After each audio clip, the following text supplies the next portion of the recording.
రాష్ట్ర ముఖ్యమంత్రి గౌరవనీయులు శ్రీ నారా చంద్రబాబు నాయుడు గారి అధ్యక్షన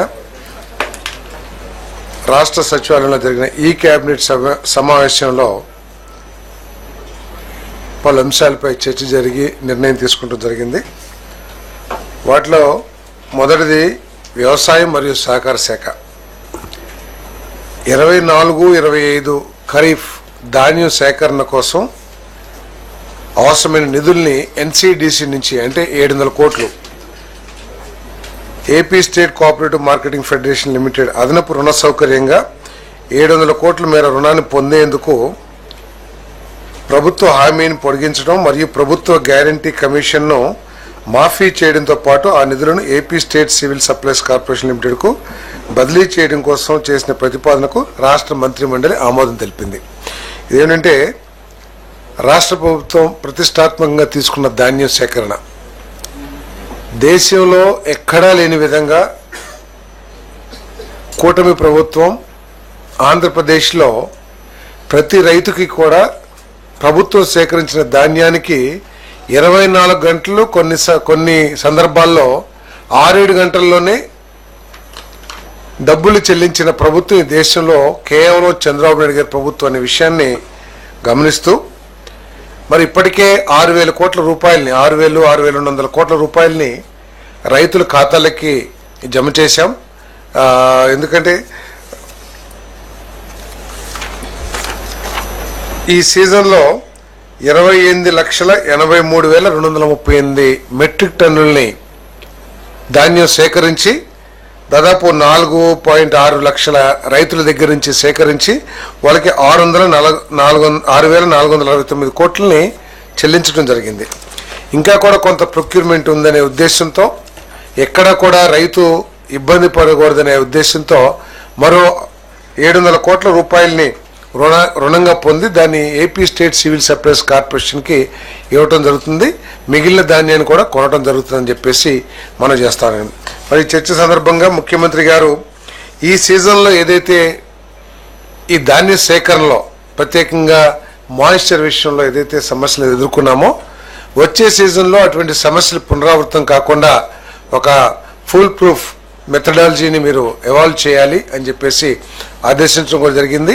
ఏదేమైనా కూడా రైతుకి ఎటువంటి అసౌకర్యం కలక్కోకుండా తను పండించిన పంటని గిట్టుబాటు ధరకి అమ్ముకునే విధంగా సౌలభ్యం ప్రభుత్వం తరఫున కల్పించాలని చెప్పేసి ఆదేశించడం కూడా జరిగిందని చెప్పేసి మనం చేస్తాం. అదేవిధంగా AP ferro alloys producers association GOMS number 26/16/11/23 ఏదైతే టారిఫ్ విద్యుత్ సుంకంలో తగ్గింపులు ఏదైతే ఇంత ముందు ఇవ్వబడ్డాయో దాన్ని మరో 6 నెలలు అంటే మార్చ్ 2025 వరకు కూడా పొడిగించమని చెప్పేసి రిక్వెస్ట్ చేస్తే ఆ ప్రతిపాదనని మంత్రిమండలి పెట్టడం జరిగింది. దాన్ని ఆమోదించడం జరిగిందని చెప్పేసి మనం చేస్తాం. దీని మూలంగా 300 కోట్ల రూపాయలు అదనపు భారం ప్రభుత్వం మీద పడుతుంది. పడినప్పటికి కూడా దాదాపు 30-40 వేల మందికి సంబంధించిన భవిష్యత్తుకు సంబంధించిన విషయం కాబట్టి ఈ ఫెర్రో ఎలాయిస్ ఇండస్ట్రీలో దాదాపు 40,000 మంది పనిచేస్తూ ఉన్నారు. వీరి కోసం ఈ ఎంప్లాయీస్ కోసం ఈ భారాన్ని భరించడానికి సిద్ధపడిందని చెప్పేసి మనం చేస్తాం. ఈ ఫెర్రో ఎలాయిస్ ఇండస్ట్రీలో మన పవరే ఒక రా మెటీరియల్ లాంటిది కాబట్టి ప్రతిసారి ఇటువంటి సమస్యలు ఈ ఇండస్ట్రీ ఎదుర్కొంటూ ఉంటుంది రెగ్యులర్ ఇంటర్వెల్స్లో. గతంలో కూడా ఇటువంటి సమస్య వచ్చినప్పుడు ఉమ్మడి రాష్ట్రంలో కూడా మన ముఖ్యమంత్రి చంద్రబాబు నాయుడు గారు ముఖ్యమంత్రిగా ఉన్నప్పుడే అప్పుడు పోచంపాడు కాదు పాలవంచలో నవాబాద్ ఫెర్రో ఎలాయిస్ ఇటువంటి సమస్య వచ్చినప్పుడు కూడా ఇదే విధంగా వారికి హెల్పింగ్ హ్యాండ్ ఇవ్వటం జరిగింది.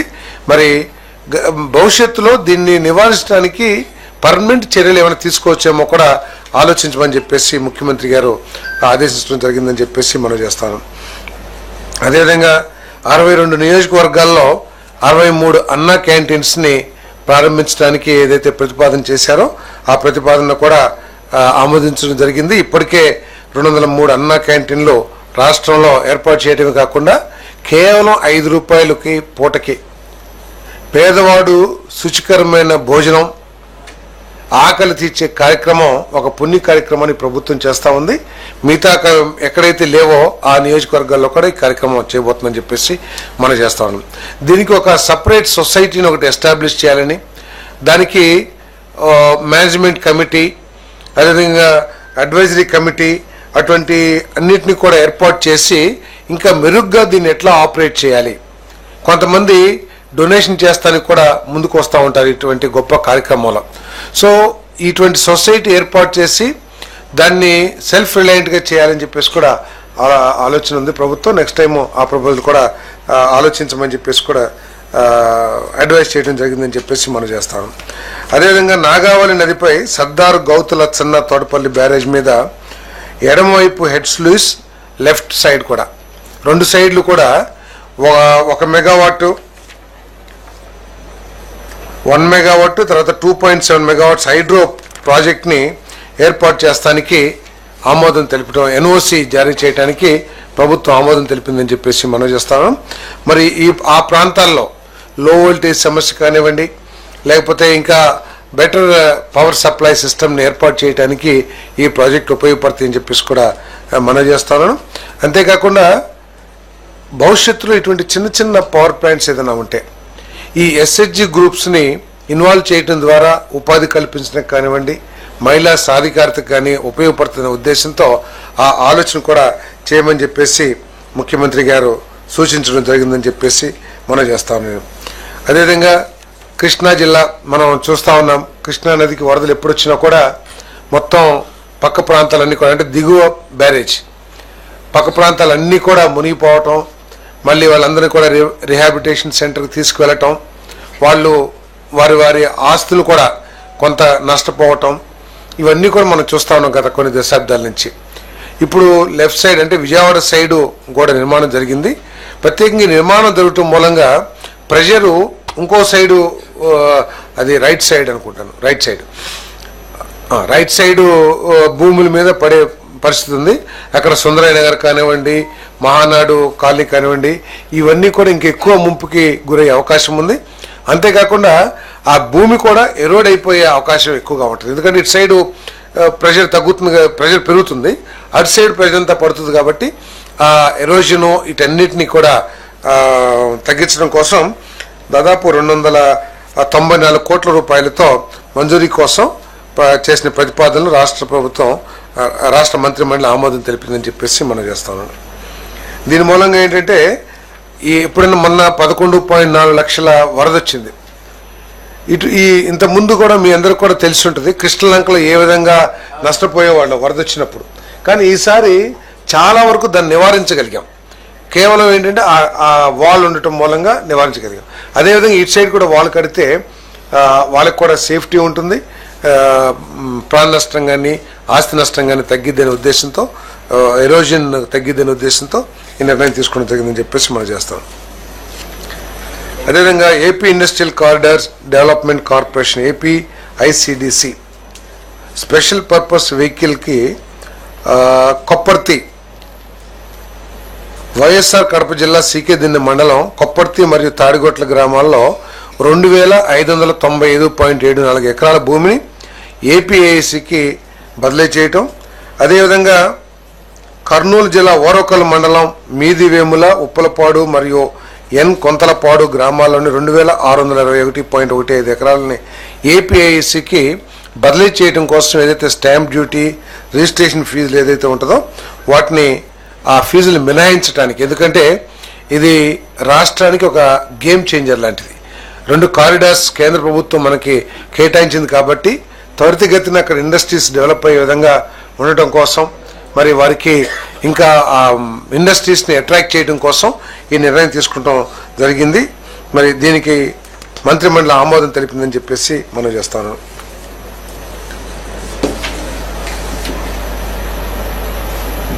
GOMS 84 డేటెడ్ 24/2/23 ద్వారా అర్బన్ ల్యాండ్ సీలింగ్ భూముల క్రమబద్ధీకరణకై దరఖాస్తుల దాఖలు సౌకర్యం మరియు 22A కింద నిషేధిత ఆస్తులుగా నోటిఫై చేయబడి భూముల క్రమబద్ధీకరణ కోసం నిబంధనలు, షరతులకు అనుగుణంగా సంబంధిత రుసుము చెల్లించడం ద్వారా మిగిలిన దరఖాస్తుల స్వీకరణకు గడువును 31/12/2025 వరకు పొడిగించాలని చేసిన ప్రతిపాదనకు మంత్రిమండలి ఆమోదం తెలిపిందని చెప్పేసి మనం చేస్తా ఉన్నాను.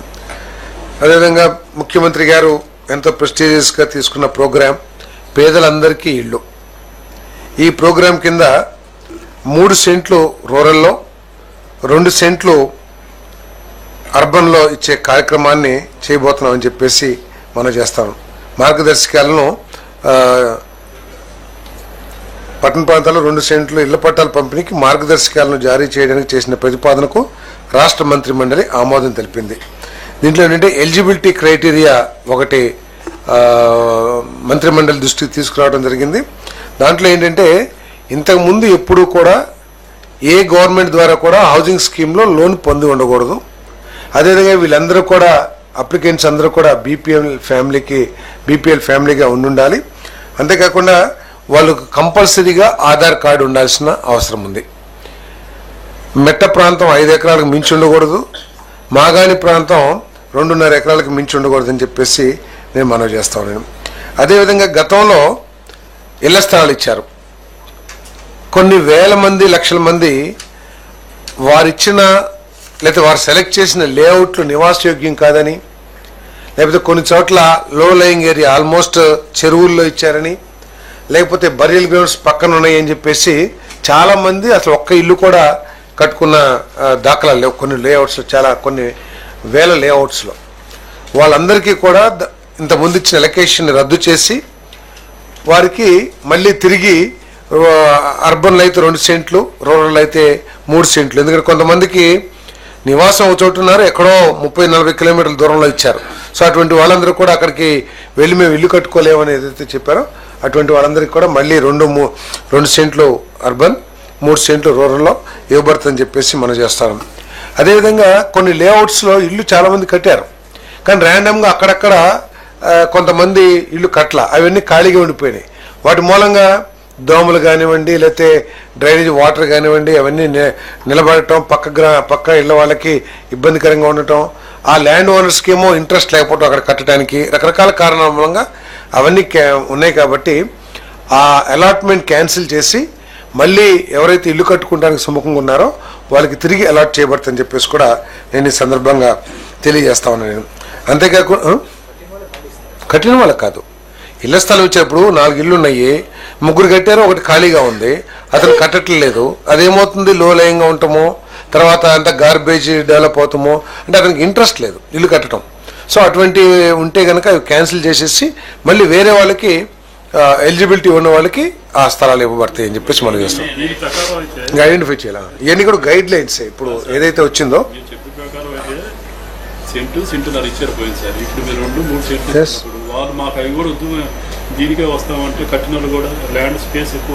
అంటే ఇప్పుడు ఇక్కడ వనుకూరులో ఉందనుకోండి, లేకపోతే ఇక్కడ గొల్లపూడిలో ఉందనుకోండి, అక్కడ ఉన్నతను ఎక్కడో ఇస్తామని చెప్పేసి రారు కదా, అక్కడ ఇంకా ఎక్కువ రిక్వైర్మెంట్ రాకపోవచ్చుగా.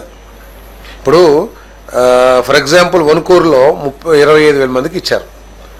సో ఇంకా కొత్తగా అక్కడ రిక్వైర్మెంట్ రాకపోవచ్చు. సో అందుకని అటువంటి వాళ్ళకి ఇవ్వటం జరుగుతుంది. సో ఇదంతా డెవలప్ అయినా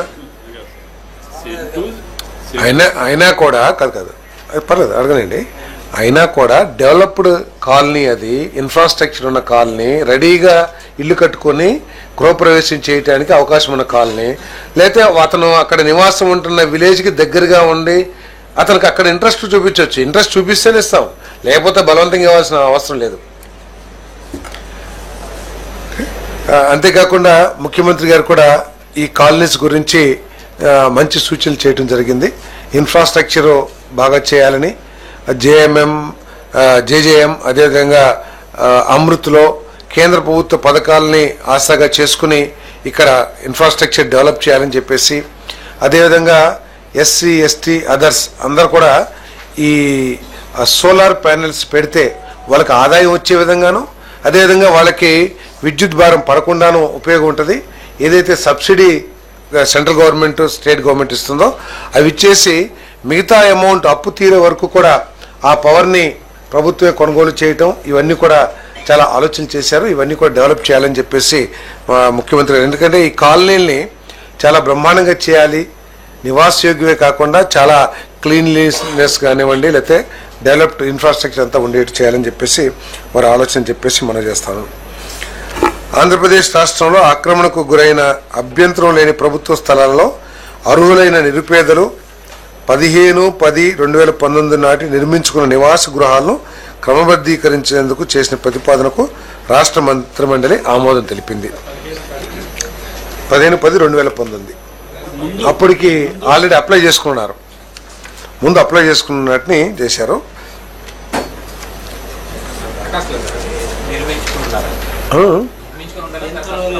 అప్పటికే దరఖాస్తు చేసుకుంటారు. నిర్మించుకుని ఉంటేనే దరఖాస్తు చేసుకుంటారు కదా, వాటర్ కరెంటు అవన్నీ ఉంటేనే దరఖాస్తు చేసుకుంటారు.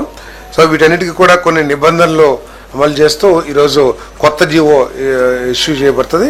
పాత జీవోలన్నీ రద్దయిపోయి ఈ కొత్త జీవో అమల్లోకి వస్తుందని చెప్పేసి కూడా ఈ సందర్భంగా తెలియజేస్తాను.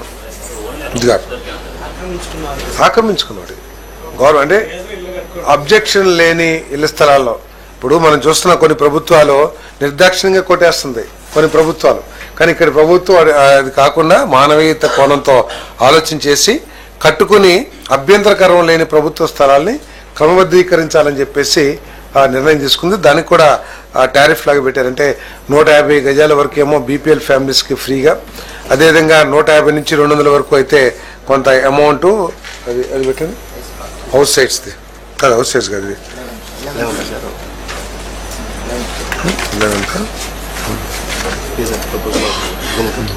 రెగ్యులైజేషన్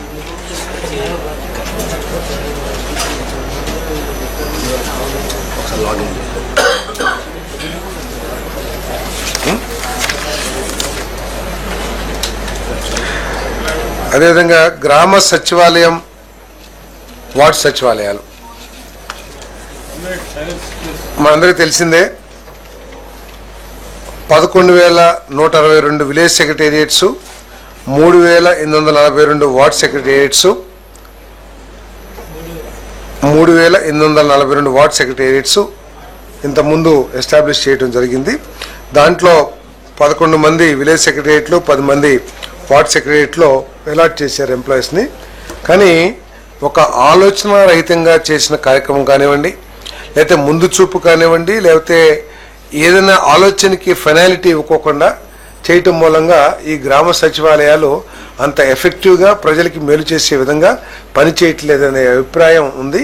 తర్వాత వీళ్ళందరినీ కూడా గవర్నెన్స్ చేయటం కానివ్వండి, వాళ్ళకొక మార్గదర్శకం ఇవ్వటం కానివ్వండి, ఈ చాలా లోపాలు కనపడతా ఉన్నాయి. దీన్ని దృష్టిలో పెట్టుకుని 3 కేటగిరీస్గా వీటిని విభజించడం జరిగిందని చెప్పేసి మనం చేస్తాం. ఇది ఈ గ్రామ వార్డ్ సెక్రటేరియట్స్ని 3,500 జనాభా పైబడి ఉన్న ఒక సెక్రటేరియట్, అదేవిధంగా 2,500 నుంచి 3,500 వరకు జనాభా ఉన్న సెక్రటేరియట్స్, అదేవిధంగా 2,500 కంటే తక్కువ ఉన్న సెక్రటేరియట్స్, జనాభా తక్కువ ఉన్న సెక్రటేరియట్స్. ఈ 3 సెక్రటేరియట్స్ని ఏర్పాటు చేసి 2,500 కంటే తక్కువ ఉన్న జనాభాలో 6గురిని, 2,500 నుంచి 3,500 వరకు ఉన్న జనాభా ఉన్న సెక్రటేరియట్స్లో 7 మందిని, 3,500 పైబడి ఉంటే 8 మందిని ఈ ఆల్రెడీ అపాయింట్ అయిన వారందరినీ కూడా కేటాయించడం జరిగిందని చెప్పేసి మనం చేస్తాం. నేను వార్డు విలేజ్ 2 కూడా ఈ జనాభాను బట్టి 3,500 పైబడి ఉంటే ఒక కేటగిరీ, ఏ కేటగిరీ అనుకోండి, అక్కడ 8 మెంబర్స్. 2,500 నుంచి 3,500 వరకు ఉంటే బి కేటగిరీ, అక్కడ 7 మందికి. అదేవిధంగా 2,500 ఉంటే ఒక కేటగిరీ, దాంట్లో 6 ఎంప్లాయీస్ని ఇవ్వడం జరుగుతుంది. దీంట్లో వీరిని multipurpose functionaries, technical functionaries, aspiration functionaries అని చెప్పేసి వీళ్ళని కూడా 3 విభాగాలుగా డివైడ్ చేయడం జరిగింది ఎవరిని ఎంప్లాయీస్ని. దీంట్లో ఏంటంటే టెక్నికల్ ఫంక్షనరీస్ ఏదైతే ఉన్నారో వీళ్ళు అగ్రికల్చర్ డిపార్ట్మెంట్ కానివ్వండి, పంచాయత్ రాజ్ డిపార్ట్మెంట్ కానివ్వండి, వీళ్ళందరికీ కూడా అనుసంధానంగా ఉంటారు. ఆ డిపార్ట్మెంట్స్కి వీళ్ళ సేవలు ఏదైనా కావాలంటే జిఏడి ప్రిన్సిపల్ సెక్రటరీ ఎవరైతే ఉన్నారో వారి ద్వారా వీళ్ళ సేవల్ని వినియోగించుకోవడానికి అవకాశం ఉంటుంది. రెగ్యులర్గా గవర్నమెంట్ ఇచ్చే ప్రోగ్రామ్స్ ఏదైతే ఉన్నాయో అగ్రికల్చర్ డిపార్ట్మెంట్ కానీ లేదా పంచాయత్ రాజ్, ఆ పనులన్నీ కూడా ఈ టెక్నికల్ వాళ్ళు చేస్తూ ఉంటారు.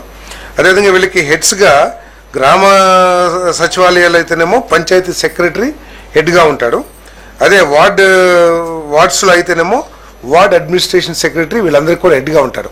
దీంట్లో ఏంటంటే ఇప్పుడు ప్రస్తుతం ఉన్న సిస్టంలో ఎవరు హెడ్డింగ్ ఆ మొత్తం 10 మందికి హెడ్ అనేది ఒక నిబంధన లేకుండా ఉండటం మూలంగా వార్డ్ సెక్రటేరియట్ ఏమో వార్డు సచివాలయంలో, పంచాయతీ సెక్రటరీ ఏమో విలేజ్ సెక్రటేరియట్లో హెడ్గా ఉంటారని చెప్పేసి మనం చేస్తాం. ఇదంతా ఏంటంటే ఎఫెక్టివ్గా రేషనలైజ్ చేసి ప్రజలకు ఇంకా మెరుగైన సేవలు అందించడం కోసం ఈ నిర్ణయం తీసుకోబడిందని చెప్పేసి మనం చేస్తాం. నేను మరి ఏదైతే యాస్పిరేషనల్ ఫంక్షన్ ఇస్తున్నారో ప్రభుత్వం సాంకేతికంగా అనేక విధానాలని అమల్లోకి తీసుకొస్తా ఉంది. డ్రోన్ కానివ్వండి, లేదా ఆర్టిఫిషియల్ ఇంటెలిజెన్స్ కానివ్వండి, లేదా ఐఓటీ కానివ్వండి, ఇవన్నిటిని కూడా ఏంటంటే క్వాలిఫికేషన్ ఈ వార్డ్ సచివాలయం ఈ స్టాఫ్ అందరూ కూడా చాలామంది హైలీ క్వాలిఫైడ్ పర్సనల్స్ ఉన్నారు. వాళ్ళ క్వాలిఫికేషన్ బట్టి వాళ్ళని ఈ 3 కేటగిరీలుగా విభజించడం జరిగిందని చెప్పేసి మనం చేస్తాము.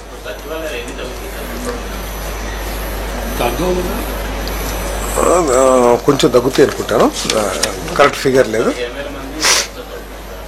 సర్ప్లస్ అయిన వాళ్ళని మళ్ళీ వేరే డిపార్ట్మెంట్స్లో వాళ్ళ క్వాలిఫికేషన్ కానీ వాటిని చూసి వేరే డిపార్ట్మెంట్స్లో యూటిలైజ్ చేసుకుంటాం జరుగుతుంది, సర్ప్లస్ ఉంటే కనుక.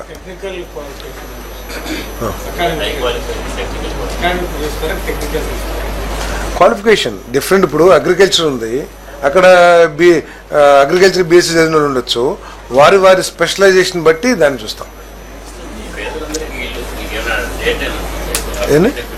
లేదు, దీనికోసం నిబంధనల్ని పొందుపరిచారు. దీన్ని మానిటర్ చేస్తానికి స్టేట్ లెవెల్ కమిటీ ఒకటి, డిస్ట్రిక్ట్ లెవెల్ కమిటీని కూడా చేశారు. స్టేట్ లెవెల్ కమిటీ ఏమో మన రెవెన్యూ మినిస్టర్ చైర్మన్గా, ఎంఏయుడి హౌసింగ్ మినిస్టర్స్ మెంబర్స్గా, ఇంకా ప్రిన్సిపల్ సెక్రటరీస్ వాళ్ళందరూ ఉంటారు. మన డిస్ట్రిక్ట్లోనేమో ఇన్ఛార్జ్ మినిస్టర్ చైర్మన్ అనుకుంటాను, ఇఫ్ ఐఎమ్ నాట్ రాంగ్.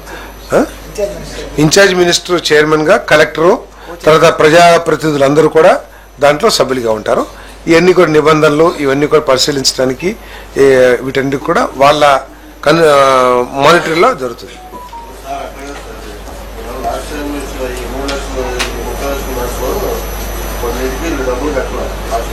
ఎవరు అదే డబ్బులు కట్టక వాళ్ళకి అలాట్మెంట్ ఇవ్వలేదు కదా, వాళ్ళందరికీ అవన్నీ కూడా ఆ అలాట్మెంట్స్ అన్ని కూడా క్యాన్సిల్ అయిపోతాయి. వాళ్ళకి రకరకాల కారణాలతో ఇవ్వలేదు, కోర్టు కేసులు అని ఇవ్వలేదు, లేకపోతే డబ్బులు కట్టక ల్యాండ్ ఎక్విజిషన్ డబ్బులు కట్టక ఇవ్వలేదు, ఇవన్నీ ఇవ్వలేదు. కాబట్టి వాళ్ళకి పొజిషన్ ఇచ్చాడు, పొజిషన్ చూపించలా. ఇన్ అదర్ వర్డ్స్ ఏంటంటే పట్టాలు ఇచ్చారు కానీ పొజిషన్ చూపించలా. ఏ భూములు అయితే పట్టాలు ఇచ్చారో ఆ భూమికి డబ్బులు కూడా కట్టలే కదా ప్రభుత్వం. సో అవన్నీ క్యాన్సిల్ చేసి వాళ్ళకి మళ్ళీ 2 సెంట్లు 3 సెంట్లు నిబంధనలు ఏదైతే ఉన్నాయో దాని ప్రకారం ఇవ్వటం జరుగుతుంది.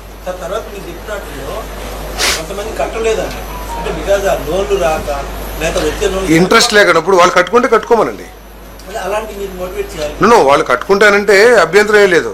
కట్టుకోకుండా ఇంట్రెస్ట్ లేకుండా అది అప్పటినే అట్లాగే పెట్టేసేస్తే అవి వేరే వాళ్ళకి అలాట్ చేస్తారు.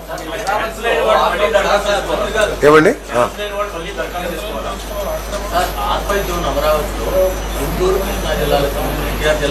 అదే ఏదైతే కోర్టు కేసుల్లో ఉన్నాయో ఆ అలాట్మెంట్స్ అన్ని క్యాన్సిల్ అయిపోయి మళ్ళీ కొత్తగా వాళ్ళకి అలాట్మెంట్ చేస్తాం. ఓకే, అది చేస్తాం. మీరేంటి సార్ ఇది తప్పకుండా చేసుకోవాలి కదా మళ్ళీ. అంటే ఇప్పుడు ఎట్లా committee state level committee district level committees వచ్చినాయి కాబట్టి నియమ నిబంధనలు రిలీజ్ చేస్తాము, దాని ప్రకారం వాళ్ళందరూ కూడా చేసుకోవచ్చు. గత ప్రభుత్వంలో ఏదైతే 15 సమయం నుంచి ఈ సమయంలో కట్టుకోవాలని ఆప్షన్ 1 ఆప్షన్ 2 ఆప్షన్ 3 4 ఇచ్చారు, ప్లస్ రిజిస్ట్రేషన్ కూడా చేశారు. వాటిని ఎట్లా సో వాళ్ళకి ఇంట్రెస్ట్ లేకపోతే క్యాన్సిల్ చేస్తామంటున్నాను నేను. ఫ్రీ హోల్డ్ భూములు రిజిస్ట్రేషన్ చట్టం 22A జాబితాలో బదిలీ చేయబడిన భూములు తొలగింపు ఇవన్నీ కూడా చర్చించడం జరిగింది క్యాబినెట్లో. దీని మీద మంత్రుల్ని తర్వాత ప్లానింగ్ బోర్డ్ మినిస్టర్స్ని వాళ్ళందరూ కూడా ఇంకా ఎక్కువగా వైడ్గా డిస్కస్ చేసి మినిస్టర్స్తో కానీ లేదా ఆయా జిల్లాల్లో ఎమ్మెల్యేస్ ఇంకా అధికారులు అందరు స్టేక్ హోల్డర్స్తో చర్చించి ప్రతి ఒక్కరు కూడా ఒక ఐడియాస్తో రమ్మని చెప్పేసి మళ్ళీ డిస్కషన్ జరుగుతుంది. దీంట్లో ఏంటంటే ఇంకేం సబ్ కమిటీ చేయలేదు. 13.59 లక్షల ఎకరాల భూములు ఉన్నాయి. 22A డిలీట్ చేసినవి కానివ్వండి, లేదా పట్టా ల్యాండ్స్ కానివ్వండి, ఇనేం కానివ్వండి, 13.6 లక్షల దాకా సుమారు. దాంట్లో 13.57 లక్షల భూముల్ని వెరిఫై చేయడం జరిగింది ప్రభుత్వం. ఇదంతా ఏంటంటే కొంతమంది ఉద్దేశపూర్వకంగా ఈ భూముల్ని హస్తగతం చేసుకోవాలనే ఉద్దేశంతో చాలా భూముల్ని ఫ్రీ హోల్డ్ చేస్తానికి ప్రయత్నం చేస్తారని ఒక అభిప్రాయం ప్రజల్లో కూడా ఉంది. సో వీటన్నిటిని దృష్టిలో పెట్టుకుని పేదవాడికి నష్టం జరగకుండా, ఏదో భూముల్ని ల్యాండ్ బ్యాంకులను డెవలప్ చేసుకునే వాళ్ళకి అనుకూలంగా కాకుండా, అవసరమైతే ప్రభుత్వ అవసరాలు, సపోజ్ ఏదైనా ఇండస్ట్రియల్ పార్క్ ఏర్పాటు చేయాలి, దానికి ప్రిఫరెన్స్ ఇచ్చే విధంగా, లేదు ఇళ్ల స్థలాలకి ఇవ్వాల్సి వస్తుంది, వాటికి ప్రిఫరెన్స్ ఇచ్చే విధంగా. సో వీటన్నిటిని దృష్టిలో పెట్టుకుని దీని మీద పూర్తిగా చర్చకి తీసుకుని రావాలని చెప్పేసి జరిగింది. అదేవిధంగా రీసర్వేలో కూడా చాలా అవకతవకలు ఉన్నాయి. ప్రతి చోట ఏంటంటే ఇంతకుముందు పాస్బుక్లో 50 సెంట్లు భూమి ఉందనుకోండి, రీసర్వే చేసిన తర్వాత 47 సెంట్లు అని చెప్పేసి పాస్బుక్ ఇచ్చారు. సరే, ఆ భూ యజమాని వచ్చి నా 3 సెంట్లు ఎందుకు తగ్గినాయి అంటే సరైన సమాధానం చెప్పే పరిస్థితి లేకపోవడం మూలంగా కొంత ఆందోళనకర పరిస్థితులు గ్రామాల్లో ఉన్నాయి. ఎంఆర్ఓ ఆఫీసుల మీద వాటి మీద కూడా తీవ్ర ఒత్తిడి ఉంది. సో చాలా ప్రజలందరూ కూడా ఆందోళన ఉన్నారు. ఎందుకు తగ్గింది? నాకు గత 20-30 సంవత్సరాల నుంచి నాకు ఎకరన్నర నా పాస్బుక్లో ప్రభుత్వం ఇచ్చింది.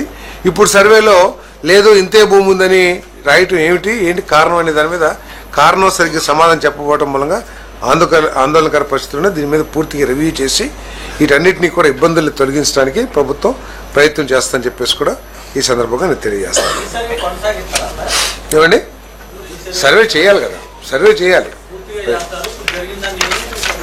దాంట్లో తప్పులు ఏమైనా ఉంటే సరిదిద్ది వాళ్ళకి ఆందోళన లేకుండా, సపోజ్ వాళ్ళ డాక్యుమెంట్లో ఏదైనా తప్పు ఉందనుకోండి, ఇదిగో బాబు గతంలో తప్పు జరిగిందని చూపిస్తాం కానీ ఏదో కారణాన్ని చెప్పాలి కదా భూ యజమానికి. సో అవన్నీ కూడా చేయటం జరిగిందని చెప్పేసి మనం చేస్తాను. అదేవిధంగా ఆర్థిక పరిస్థితిని, రాష్ట్ర ఆదాయాన్ని ఏ విధంగా పెంచాలనే దాని మీద కూడా చర్చ జరిగిందని చెప్పేసి మనం చేస్తా ఉన్నాను. మరి ఆర్థిక పరిస్థితిని పట్టాలెక్కించడానికి ప్రభుత్వం తీవ్ర కృషి చేస్తున్న విషయాన్ని కూడా మీ దృష్టికి తీసుకొస్తా ఉన్నాను. అదే మంత్రిమండలిలో కూడా చర్చ జరిగింది అని చెప్పేసి మనం చేస్తా ఉన్నాను. మరి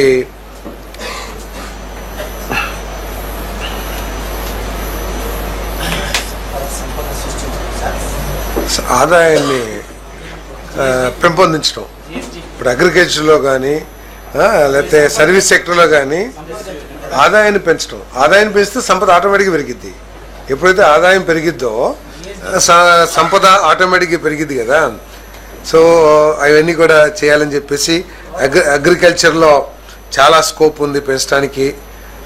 సో ఇవన్నీ కూడా చర్చించడం జరిగింది ముఖ్యమంత్రి గారు. ఈ పర్టికులర్గా ఈ డిపార్ట్మెంట్స్ని ఏదైతే agriculture, allied agriculture, service sectors, వీళ్ళందరూ కూడా, తర్వాత ఇండస్ట్రీస్, వీళ్ళందరూ కూడా ఎక్కువ దృష్టి పెట్టి మరి ఏదైతే స్వర్ణాంధ్ర 2047 లక్ష్యాలు ఉన్నాయో ఆ లక్ష్యాలని చేరుకునే దిశలో భాగంగా ఈ ఆదాయాన్ని పెంచడానికి కృషి చేయాలని చెప్పేసి కూడా మరి ముఖ్యమంత్రి గారు అందరికీ సూచన చేయడం జరిగిందని చెప్పేసి నేను మనవి చేస్తా ఉన్నాను. ఏదండి, టార్గెట్స్ ఏం పెంచలేదు, చెప్పలేదు, చేయాలని చెప్పేసి మాత్రం చెప్పడం జరిగింది.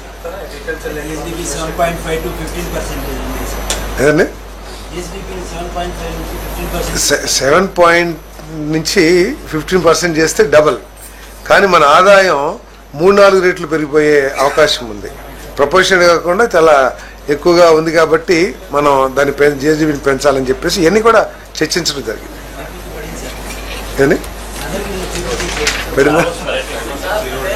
దావోస్ పర్యటన విజయవంతం కావాలని మంత్రివర్గ సభ్యులందరూ కూడా ఆకాంక్షించి వారికి బెస్ట్ విషెస్ తెలియజేశారు. ఆశీస్సులు కాదు ఏదండి,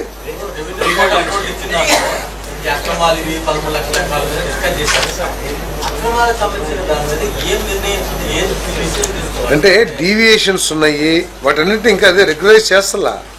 ఏదైతే రిజిస్ట్రేషన్ చేసుకున్నారో వాటిని ఏమో రెగ్యులైజ్ చేయకుండా వాటిని హోల్డ్లో పెట్టారు. సో ఇంకా నెక్స్ట్ క్యాబినెట్ మీటింగ్కి మమ్మల్ని అందరినీ కూడా ప్లానింగ్ బోర్డ్ మినిస్టర్స్ని, అంటే అందరూ ప్లానింగ్ బోర్డ్ మినిస్టర్సే కాబట్టి వారి వారి జిల్లాల్లో స్టేక్ హోల్డర్స్ అందరితో, ప్రజాప్రతినిధులు అందరితో చర్చించి వారి అభిప్రాయాన్ని కూడా గ్రౌండ్ రియాలిటీని కూడా తీసుకోమని చెప్పేసి చెప్పచ్చు. అంటే మొత్తం ఎన్ని ఎకరాలు ఉన్నాయని చెప్తున్నాను నేను.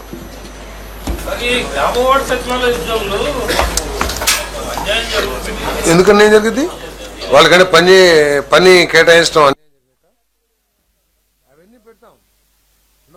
జాబ్ చార్ట్ ఇవ్వటమే కాకుండా వారికి ట్రైనింగ్ కూడా ఇవ్వటం జరుగుతుందని చెప్పేసి మనం చేస్తాం. వాళ్ళందరికీ కూడా ట్రైనింగ్ కూడా ఇస్తాం.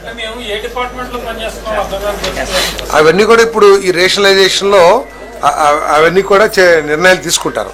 ఏ డిపార్ట్మెంట్లు ఏ వర్కులు చేయాలి వాళ్ళందరూ కూడా జాబ్ చార్ట్స్ ఇవ్వటం, ఆ జాబ్ చార్ట్స్ ప్రకారం వాళ్ళకి ట్రైనింగ్ ఇవ్వటం అవన్నీ కూడా చేస్తాం. Okay, thank you.